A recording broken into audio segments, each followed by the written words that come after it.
한 해 중에서 10월 31일에 가장 바쁜 가수는 10월의 마지막 밤을 일한 가사가 담긴 잊혀진 계절을 부른 이용 씨입니다. 하지만 감상에 빠지기에는 너무 많은 일이 있었던 10월 한 달이었습니다. 지난 25일 이건희 삼성전자 회장이 향년 78세로 타계했습니다. 1987년 취임 당시 2천억 원이었던 삼성전자의 순이익은 44조 원이 넘는 수준으로 급증했고, 당시 국내 재계 3위에 그쳤던 삼성은 전 세계 5위 브랜드로 성장했습니다. 마누라와 자식 빼고 다 바꿔라는 말로 경영 혁신을 가져왔습니다. 10월 20일 한 택배 노동자가 동료에게 유사를 문자로 남기고 스스로 생을 마감했습니다. 새벽 6시에 일어나 밤 7시, 9시까지 배달을 하는 상황에서 미래는 보이지 않았다. 대한민국은 세계적으로 배달 서비스가 매우 발달한 나라로 조선 후기에는 냉면이나 해장국을 배달시켜 먹었다라는 기록이 있을 정도입니다. 2010년대부터 배달 어플이 생기면서 배달 문화가 더욱 확대되었고, 2020년에는 1인 가구 증가와 코로나19로 인해 배달 서비스가 폭발적 증가세입니다. 지난해에만 6조 원 규모에 달할 정도로 택배 산업이 급성장했습니다. 하지만 그로 인한 그림자로 택배 노동자의 사망 사고가 연이어 나오고 있습니다. 손님은 왕이다. 리치호텔의 창립자 세사르 리치가 했던 말입니다. 하지만 내가 유다인의 왕이냐라는 질문에 예수님은 왜 그건 내가 그렇게 말하고 있다라고 하셨을까요? 기업은 이윤을 극대화하기 위해 다양한 경영 전략을 세우고 이를 실천하는 주체입니다. 인건비 등을 최소 비용으로 해서 최대 효과를 내려고 노력합니다. 하지만 그로 인해 사회적 악영향도 존재합니다.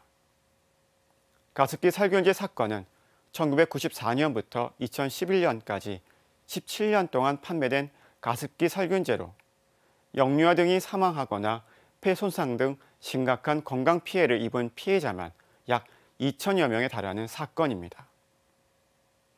지난 28일 국가의 구제급여 대상이 되는 가습기 살균제 피해자로 264명이 추가로 인정되면서 구제급여 지급 대상자는 3,545명이 됐습니다.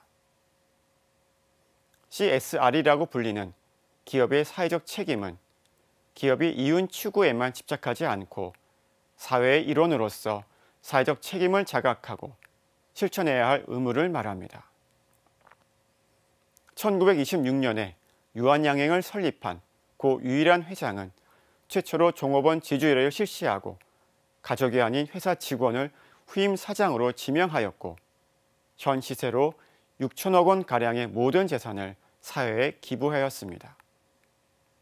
타계한 지 50년이 됐지만 여전히 가장 존경받는 기업인에 손꼽히고 있습니다. 지난 4일 프란치스코 교황의 세 번째 회칙 모든 형제들에는 신자유주의의 폐해 등을 망라하며 이른바 벽의 문화를 만드는 것은 팬데믹뿐만이 아니라 우리 욕심과 이기심, 무관심이며, 이를 깨트리기 위해 우리가 모범으로 삼아야 할 것은 바로 착한 사마리아인이라고 합니다. 산업재해 발생 시 사업주에 대한 처벌을 강화하는 중대재해기업처벌법이 20대 국회에 이어 21대 국회에서 발의됐습니다. 경영 책임자 등에게 손해액의 10배 이내를 배상하게 하는 중대재해기업처벌법의 징벌적 손해배상 조항은 범죄의 반복을 막기 위한 예방적 의미가 강하지만 경영계는 기업의 경영활동을 위축시킬 것이라는 우려를 전했습니다. 지난 17일 천주교, 개신교, 불교 3개 종단이 중대재해기업처벌법 제정을 촉구했습니다. 우리나라는 OECD 회원국 가운데 산재사망 1위로 지난해 사업장 사망자 수가 855명으로 집계되었습니다. 그런데도 최근 5년간 법인이 산업안전보건법 위반으로 선고받은 벌금은 평균 450만 원에 그쳤습니다. 회사를 뜻하는 컴퍼니는 함께란 의미의 컴과 브레드, 즉 빵에서 나온 파니스의 합성어로 함께 빵을 나눠 먹는다라는 뜻입니다.